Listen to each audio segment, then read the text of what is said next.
I'm going to select this person. And I'm just doing a rough selection with my polygon lasso tool, not getting very accurate at all. And I'm going to go edit. Okay, so we're going to go back up to our fill, correct? You guys? Yeah? We're going back up to our fill. Only this time we're going to drop down here to content aware. And it just takes her out of there. Okay? Yeah. So I made a selection. Now I'm going back to my fill, okay? And it's one of the options here, so we could go to foreground color, background color, which we've already talked about. Or I can fill it with content aware. And it does that. Now there's a little bit of ghosting up here, but I can easily fix that. It's a really nice start. Yeah. Sometimes it's almost perfect. And you got to remember, this is a very complex background. Okay? Now, what it's doing, again, because this is going to come into play in a lot of new tools that we're going to go into as we move along, right? Again, it's looking at all this, it's AI or whatever. It's looking at all the stuff around that and going, oh, okay, forests and stuff, I'll just fill in with more of that forest stuff. It's content aware. It's aware of what's around it. Does that make sense? With the first project, would that just make it a much more simpler option? Which one? To build the cityscape? Yeah. Now that, I don't know how it, let's try it. Okay, but the point here is, yes, that might be right, or it might not be right. Or it might not be the right selection for that particular job. Again, you have to have a variety of ways of doing all these things. Like if it's something simple, I'm going to try this first and just go, good, got rid of it. And then I might have to clean up a few little things, but so what? That's way easier than like recreating it all. This one, and that's not a good selection. Let's do this. Let's just do a really broad.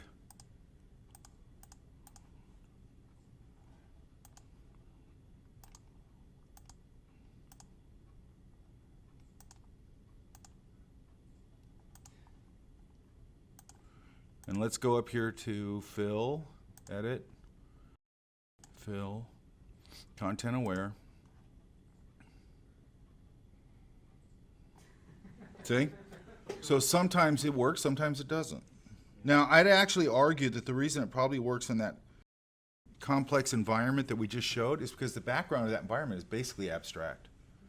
And it probably works better that way. Because in here, it's like going, it's not easy for it to fill all this information in because it's very specific information. That's my guess, by the way. I mean, I know nothing about how this all works. It could also be that like a lot of the colors are very, very similar to one another. I think it's more about that it's architecture. Okay. Because it's sort of like, well, how do I fill this in? Based on what? Do I base it on this building over there? Do I that building? Do you want the sky? Which one? That's what I'm saying. It doesn't know what to pick. I'd actually argue it probably works better in an abstract setting. Is my guess, okay? That's a guess. And then sometimes you use it and it'll work great. That's what I'm saying. Like here, it's pretty damn good. This just looks like mist from the waterfall, but I'd still probably get rid of it, right? Okay, does that all make sense? So let's look at something else. Okay, so up here under image is adjustments. Okay, so the ones I want to concentrate on right now are brightness, contrast. That's the first one. So just remember, we're affecting the image, and that's where it lives, under the word image. Okay, and we're adjusting. So let's go. There's a couple things here before we even do that.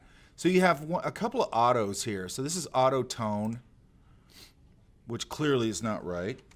Again, sometimes it works. Actually, I don't know. Maybe this because I didn't take this picture, so I don't really know what's right or wrong with it.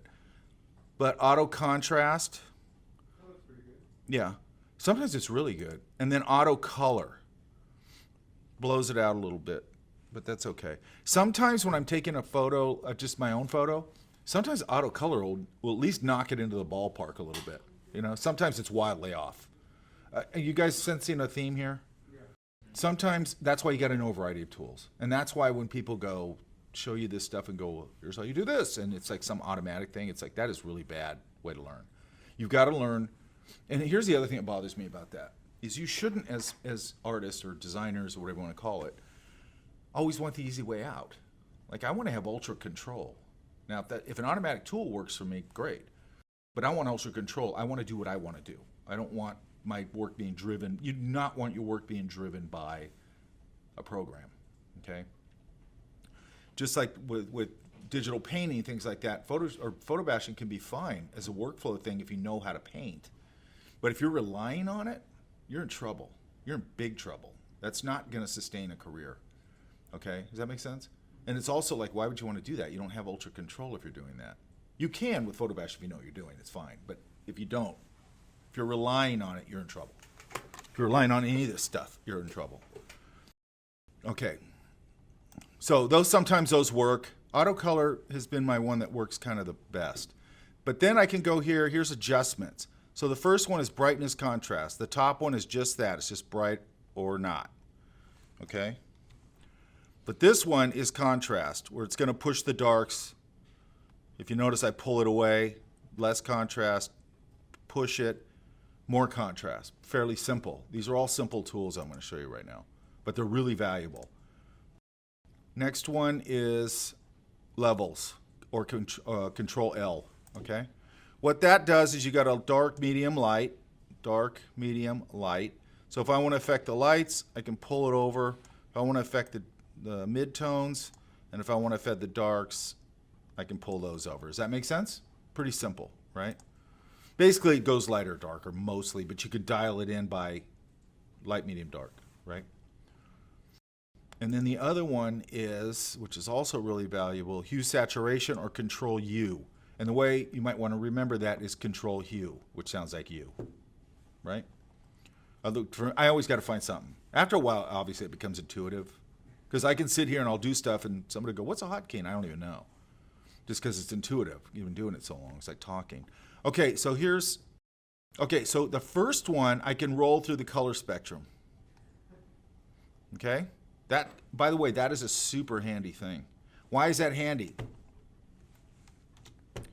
Because when I'm doing, like, I might be, it'll come in, it doesn't have to be a painting. I could be doing something and I go, I'm going to put this background back there. And then I always go and I drag it through the whole color spectrum and go, is there any of those that look better? Like, I do it all the time. Like, if I put a color down, a lot of times I'll go, I'm just going to roll through the color spectrum real fast and see if there's just a better solution. And 90% of or at least 70% of the time, I land on one and go, that is better. That's cooler. I wouldn't have thought of that, right? Again, happy accidents. You can have happy accidents, right? Second one is saturation. Pull it this way, it oversaturates. Pull it this way, it completely desaturates, okay? Then the last one is just lightness, which is basically like your light or dark on your contrast. There was a brightness or whatever it was, basically the same thing. Make sense? Yeah? Pretty simple. Now, just real quick to go back to something we talked about before. Like, sometimes if I go, hey, I want to saturate her skin tones a little bit, and I come in here and I go, and I just start going, well, it's saturating, obviously it's saturating everything, right? Right here, and again, you don't have to remember every single one of these things because we're going to use them. But right here, there's this little sponge tool, and up here is a drop down, desaturate or saturate. I got on saturate, and this flow is just how much of it, okay? And it just works like a brush. I can change the brush if I want. All these tools that are like brushes, you can change them, okay, to another brush, okay? But then I could come in here and go, I just want to saturate it over here a little bit. And I can pick, or maybe her shirt, I just want to saturate her shirt some more. And I can pick selectively what I want to saturate. Does that make sense? What I usually do is I pull the flow way down, and I can build it sort of really, like I might want to warm her skin tones up a little, maybe around the cheeks, maybe a little on the ears a little, just to warm it up a little because your ears get a little warmer and your cheeks will get a little warmer, right? In general, right? But if you notice on the right side, it's much more subtle now than on the left. The left is really oversaturated, okay? Because I'm doing it for effect, Junior. I know what you're thinking. Let's just get a warmer. Here's the other thing. When I throw something down like this in Photoshop, I'll usually start off with something that's probably too oversaturated. Why? Because I don't care. I can adjust it. I just want to see if it works. So I'm going to say, because there's no color here. Oops. Okay, I'm on black and white. I want to switch to color to transparent. And then I'm going to go to, like that just gives it a really slight tint. That's a little more.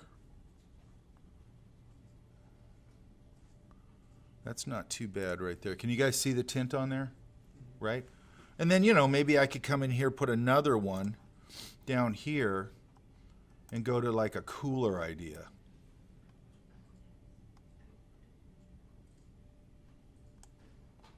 Let's try that.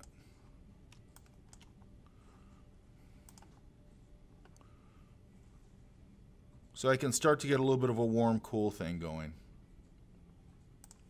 Nope, I don't like that. Now that I like, but it's oversaturated. But I'm just going to bring down the opacity. And I can start to get this warm, cool thing going. Does that make sense? Very simply, right now. Here's another thing. I can do the same thing, only much more targeted. With a brush, if I go, okay, so I just picked a brush, my brush tools, right? And then we have all our control bar brush tools up here, right? Well, if you look right here under mode, those are overlays. Those are the same overlays you have in your layers, right? You're going to see them in different places, right? But here's what's cool about it. So now I have a brush. Let's switch back to orange.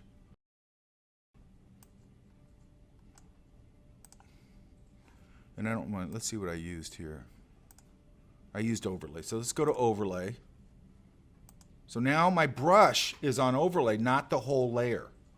Okay, which is really handy. So let's go. So I gave you this crappy photo. Okay? Because it's a crappy photo, right? We're going to fix it. Okay, I think this was on like, I just did a search for, I think I just searched like bad photos or something. So I think this was on eBay, which is like, way to not sell your camera, dude. You know what I mean? Look at this thing, look. I mean, I guess, I guess they're being honest, but like,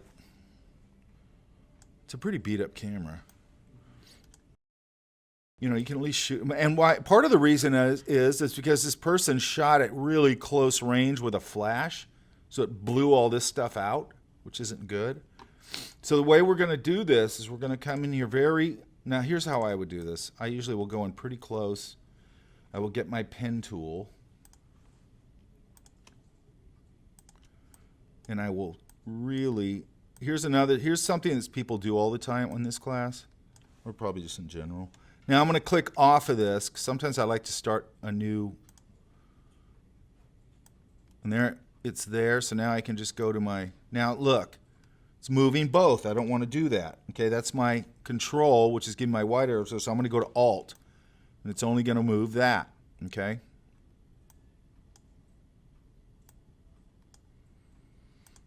And then, you know, I want to go around the whole perimeter of this. I want to get a very accurate selection, okay? Now, what people do all the time in here is they do this.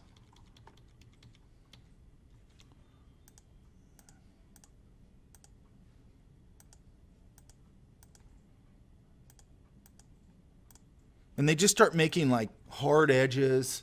And like if you look at this, when I come over to like this transition right here, they'll do this. Oops. Let me get rid of all that. So I can come over here to my, because I don't want that. I'm just going to throw this work path away. Like they'll come here and they'll go, that's not what's happening there. What's happening there is I'm going to have to come here and pull a little curve right there, come here, and then pull a little curve right there, and so on and so forth. Does that make sense? You got to really look for those little, and then also like here, I got to come inside here. Sorry, I got that extra thing. It's grabbing onto the one over there. And I got to come in here, and I got to get rid of this little interior part too, because that's blank, right? It's grabbing all the stuff from the other side. Does that make sense? And what I'm going to do is I'm going to go around the entire perimeter of this, kind of like you did with the building, and separate it. And I'm going to eliminate the background. So we're going to end up with, that's weird, I already opened this. You're going to end up with that, more or less, right? Now, this thing, the other problem with this right off the bat, if you notice, it's got pretty pushed perspective because the person's, this guy, it looks to me like you put the camera right here. You can, okay, that's a good question. So let's say that this is my, gosh darn, hang on. Let's say that this is a good selection. Okay, let's pretend that I've made a very nice selection. And then I go boom, boom, boom, boom, right? Now I go in here and I make another selection. If you notice, I can make more than one selection. And then I would just go over here when I need to activate it and go, remember, control click the thumbnail, not the word, not the bar, the thumbnail. And it'll, you know, turn into a selection. This one, for some reason, is set up where it's selecting the background, which I don't really understand. Okay, so let's say we did all that, and here it is. Or I'll just select the background, by the way, and then just make a separate selection, knock out that little hole. That's probably what I would do. That's usually what I do. I just get rid of the background, then I go in and make one more little selection, and I knock out the interior. Okay, so now we have this. Now, what I'm going to do here is I'm going to do some things like, here's something that's interesting. Now see how, let's start this real simply. I screwed this up right here, I can tell in a demo. I'm going to use my, actually let's go back to the original. Let's pretend that this one is separated, like the one I just showed you. Where I would start is I would go here and here. You can use your selection as sort of a mask. So I'm going to create this little simple mask here so I don't go outside of it. Then I'm going to grab, I could grab my healing brush tool, I could grab my clone stamping tool, and I'm going to grab this, and I'm going to start cleaning up all this schmutzy stuff. Right? Let's see if I can do it with a healing brush tool.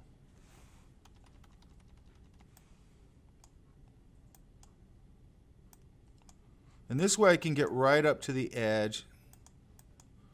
This isn't really, if I'm using the healing brush tool, I got to just sort of use it very sparingly. And I would start getting this cleaned up. Now, what I don't want is to be able to tell what tool I used. And this tool right now, I can see it. So I would probably go back to my clone stamping tool. And a lot of times, by the way, when I go to any of these tools, like this clone stamping tool, I have it at 84%. I'll pull it back from, because it can get real harsh, and I want to kind of build it softly. Does that make sense? I do that with almost everything. And then I can deselect this when I get that, grab my polygon lasso tool, and I don't have to, I can probably just come out here, up there, and I would come in here and I would start cleaning this up.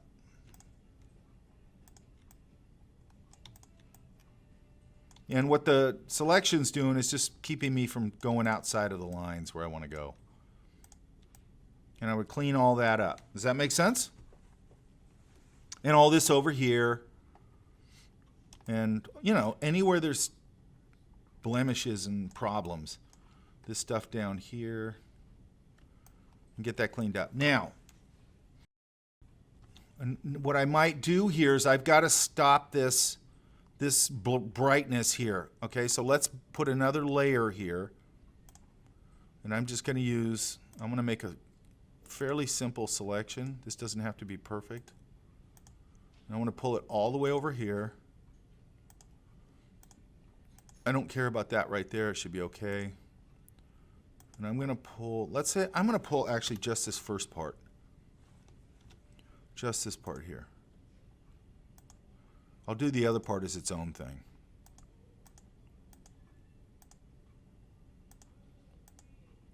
Where's that music come from? Does it come from in here? Hang on. It is. I thought it was outside the door. Okay. Okay, so I made this selection. I'm on another layer, and I'm going to go here to my palette, or my swatches. I'm going to grab a gray. I'm going to grab probably that one. I don't want to go too dark here. And then I'm going to go back to my gradient transparent to, or color to transparent, and I'm going to pull this right across it like that. And then I'm going to try to go to an overlay. I think multiply will work. Multiply, and this will make more sense later. Multiply with gray or black. Like if I have black on a white page, multiply will make the white disappear. And it'll make grays transparent but a little darker. I just know that from using it, okay? So let's try multiply. You can see it's starting to knock down how bright that is. See what I mean? And now, here's another thing. I'm going to grab my ellipse tool. Okay, so this whole thing, if we're pretending that we've already separated it like that, right? We don't have a background, which is what you're going to do. I'm just using this because this one hasn't been touched. Does that make sense? Okay. So just pretend there's no background. The only thing in this camera that's actually got color is the lens. Do you see that? Okay, I can use that to my advantage. So I'm going to make a selection out of this lens. And here's the thing you need to know. You can hold the space bar and move your selection. If you don't do that, you'll never get this selection right. And that's probably pretty good. I'm going to go Command X. Oops, hang on. I got to go down to the original thing. I'm going to go Command C, Command V. And what it just did is it posted it right exactly back into the same spot. Right? Okay. So that means that I can come here, and I usually save the original copy just in case. And what I usually do is call this one working, because it's my working file. And I'm just going to go to my hue saturation, Command U, and I'm going to desaturate this whole thing. Now, why did I do that? I'll show you. There's a lot of blue in this. You see it? Okay, can you see it up there? You can't see it quite as good up there. On my screen, it's really, all the grays are very blue. Okay? Yeah, but compared to right here, what I just put here, this little gray I put here is warm. Right? So if I just go here in this case and go, I can't do this with everything because everything's not black and white like this. But I'm going to reduce it. And now look at that little spot I put right there fits right in because everything has gone a little warmer. Make sense? So I just solved that, but I also kept, I don't want to do that. I also kept this color here, which is the, see now it's gray under there. Because I want to keep that color in there. Now another thing I can do with that, as I move along with that lens, I could go back to my hue saturation. This will make more sense in a minute. And I could shift through here and go, maybe I'll change the color of that lens. I like it when they're amber like that. Okay, I just like that. It has nothing to do with anything, but there you go. Okay, so I did this. I'd probably do the same thing here. I'd probably put another gray overlay here and knock. So now then I'm knocking down all this crazy flash blasting. Does that make sense? Another thing I would have done right from the beginning after I separate it is I would go up to my edit, transform. Let's just try the perspective. And I would pull this edge up a little bit so it doesn't look so forced. Does that make sense? Right? You want to fix that perspective because don't do it right off the bat. You know, just get the perspective right because it looks funky, okay? Okay, so another thing I want to do here is look at I want to keep this texture on this handle or this, whatever this is, but it's kind of dirty and it's also blown out, okay? So I'm going to kind of do the same thing. And the reason I'm not making such a perfect selection here is this is going to be an overlay and it sort of disappears. And it doesn't seem to matter as much when I'm doing sort of an overlay that I'm super accurate. And I'm going to pull it in here. Because I'm really going to focus on the right or the left-hand side here. Same thing. I've still got my gray. I want to make a new layer.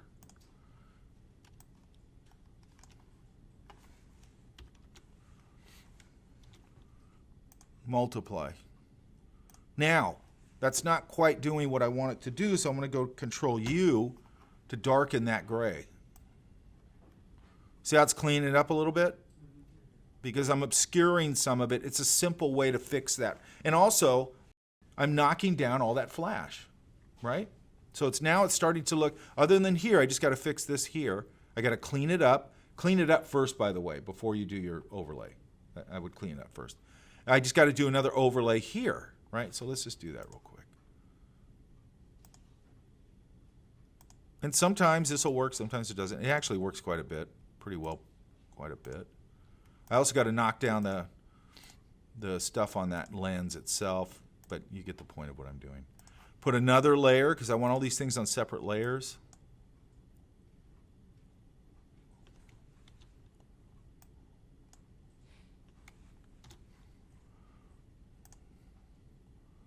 Multiply. And now see how we've knocked all that glare down? Okay? Which was here. Here. You know, again here, if I want to adjust it, I can go Control L for layers or levels. You know, and I can adjust it here if I want to adjust that value. One thing you got to remember with Photoshop is when you put something down on its own layer like that, you can be pretty loose with it because you can always adjust it. So when I put a color down, I'm not trying to get the color exactly right because I want to dial it in, which is a real nice thing because when you're painting, you can't do that. You got to kind of dial it in and throw it down and, oh shit, it's wrong, scrape it off. You know what I mean? Which is nice to have. I'd clean up this screw right here, which is just dirty. I'd just clean that up. I'd knock this glare down, and this glare down. Just knock them down. So I'm controlling the light. Okay? I don't want, and especially in this case, I don't want this thing telling me what I have to do. Let's look at this real quick. So this one, there's that. Here's basically the things I just did. This is an in-class thing, so it's a little sloppy. There's the lens. Now, what we're going to do, though, is we're going to give it a background. Okay? So all that is I get another layer, and I just pull the gradient, right? But if you notice what I did here is then I can go, well, I could say this room has a lot of this color in it, and now I switch the lens to a bluish hue. What I like to do is go the opposite and maybe go a little warmth. So I'm going to run it through the color spectrum if it lets me. Hang on, I'm on the wrong layer.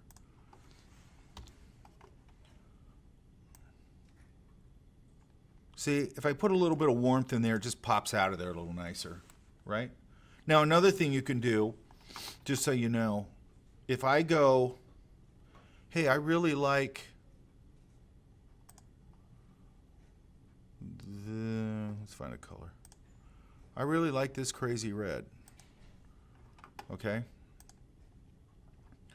In your hue saturation filter, if you want to change something overall monochromatically, if you want to change something, go to your hue saturation, and right here where you see this little button that says colorize, it will change the whole thing to that color.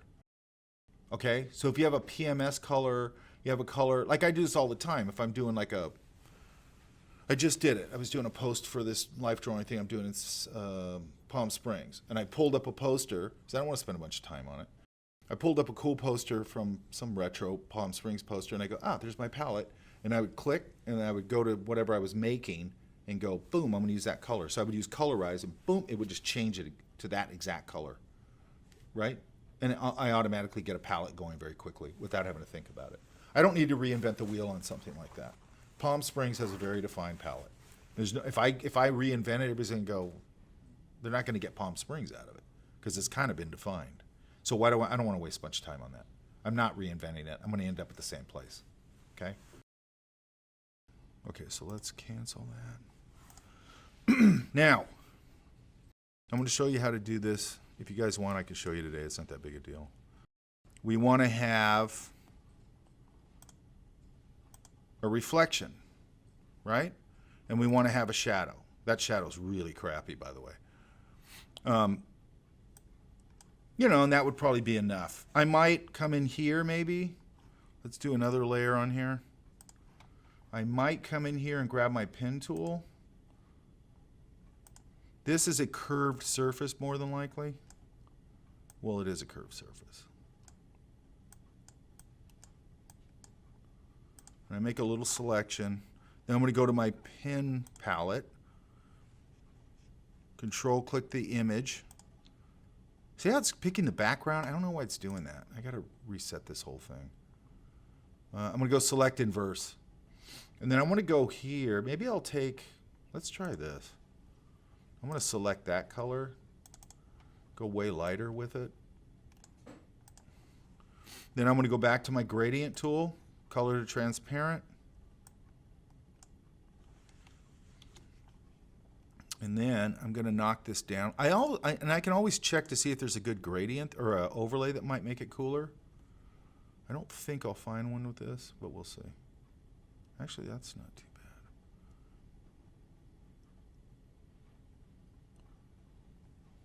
Let's try that. And then I'm going to pull the opacity back.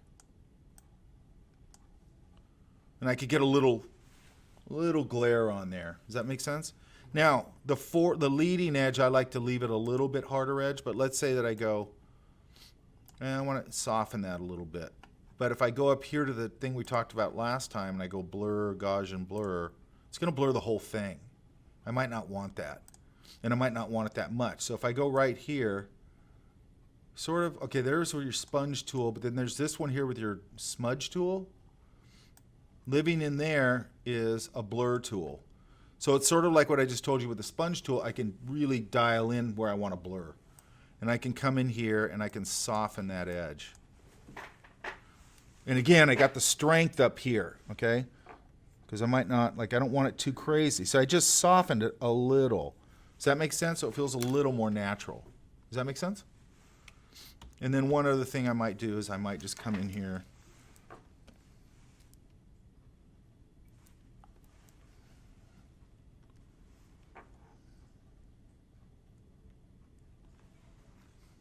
Where's that nut? Oh, that's why.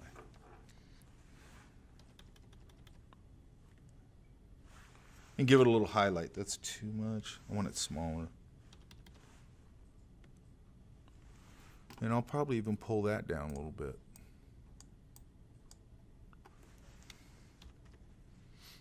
That looks a hell of a lot better than that. Correct? Yeah. Now, this little thing, this little trick here, how that works is, I'm going to show you guys how to do a little quick mask thing, or layer mask, I'm sorry. So I'm going to go here. Remember we talked about this. I'm going to go, I'm going to make, here's the original file. I'm going to make a copy of it.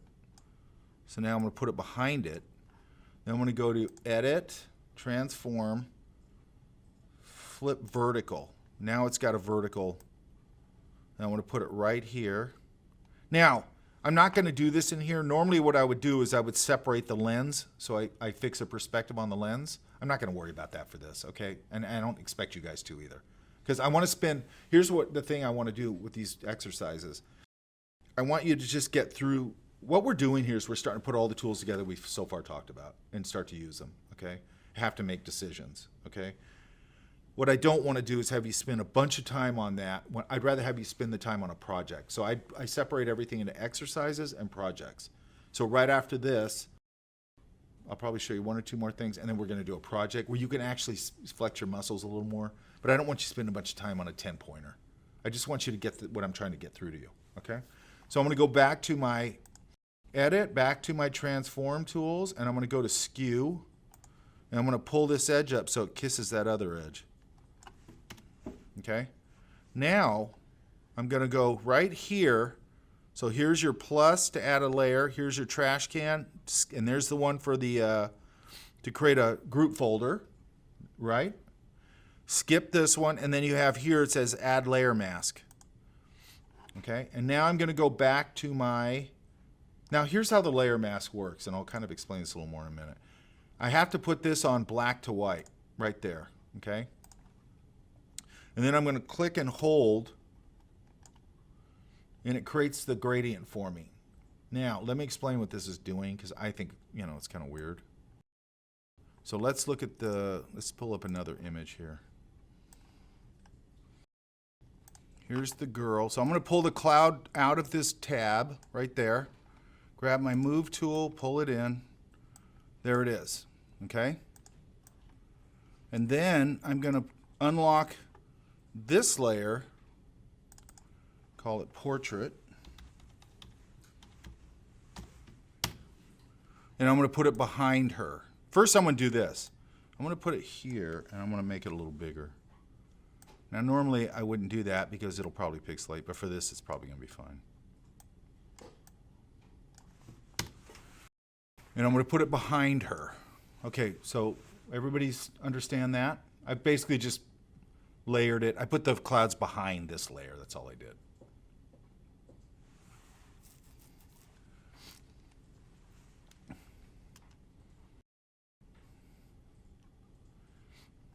Everybody done that?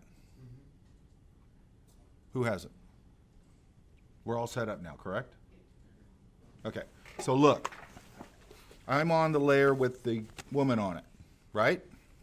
I'm going to go right here to layer mask and click.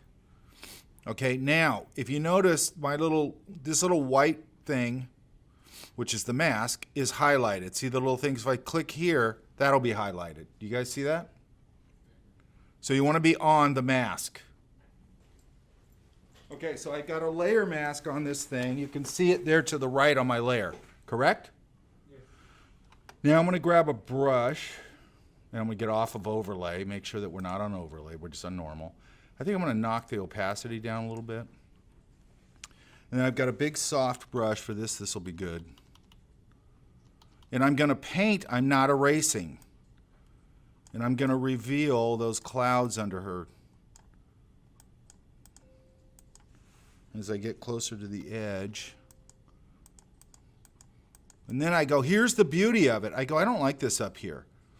So now, see how I'm on black and white? You want to default these to black and white, okay? Now I'm going to go to, so how we got to remember it is black reveals, white conceals. So now I'm going to flip it to white, and I can paint it back in. I'm going to go way lower on my opacity. I think that's the problem. Now, you can flip you can flip your swatches right here just by going X. You don't have to go Control X, it's just X. And now I'm going to start painting some of this in. I've got it on really low opacity. But what's nice about it is I can flip it and I can paint things back in. So what is this? This is non-destructive editing, which is what we've been talking about. I said we want to do that whenever we can, okay? So I can start dialing this in. By the way, you see this all the time in like movie posters and stuff. Am I wrong? You know what I mean? Yeah. Not that that's bad, but you do. You see it on book covers all the time. But what it's doing, if you look over here, look right there on your layer mask. It's the only way I can think of it. You guys probably already are like, yeah, it's not a big deal. I get it. But for me, it isn't. It wasn't. The way I always looked at, the way I had to finally think of it is I go, it's putting a piece of paper over my thing, which is what that white is, and it's sort of like a stencil. I can cut a window into it, but then I can magically put the window back in if I want. That's how I look at it. I'm basically cutting a stencil, or I can paint the stencil back in and out. That's all, right? Very handy tool, okay? Because we always want to work non-destructively as much as possible. Does that make sense? So if I do this, not only that, I have multiple, I can really dial in how I do this because I can paint it in and paint it out and I can adjust the opacities and all that kind of thing on it so I can get it dialed in really nice, right? And I love that about it. Like I would never have this harsh transition right here. This edge, like I don't like the edge at all. Like the way it comes across her face, I like it. But I don't like the way I haven't got it soft enough in her hair, you know. So I could just flip it back, or it's on white, and I can start going, how do I want this to transition out?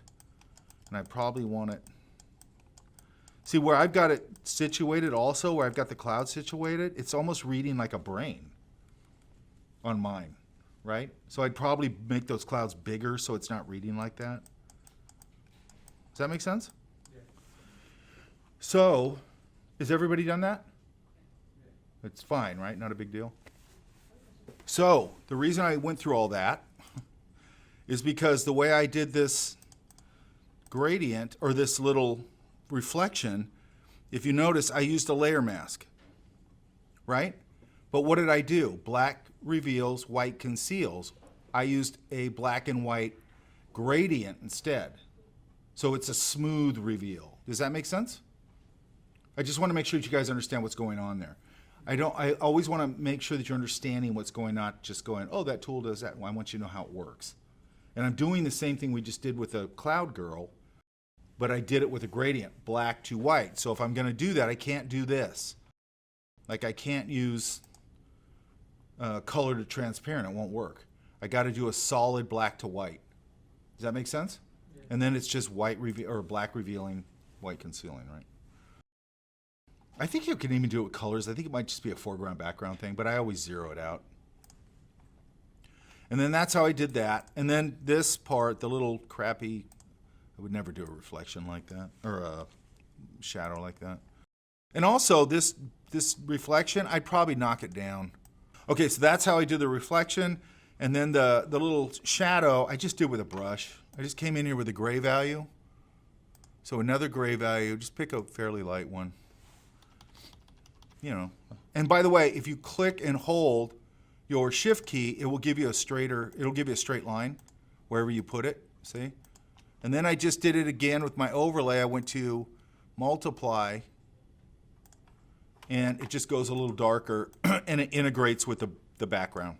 And then I can go, again, I can go to my, whatever you call it, levels, and I can darken it if I want. So there it is. I just got to make sure it's behind the rest of it. And that's probably good enough. Does that make sense? We just want to clean it up.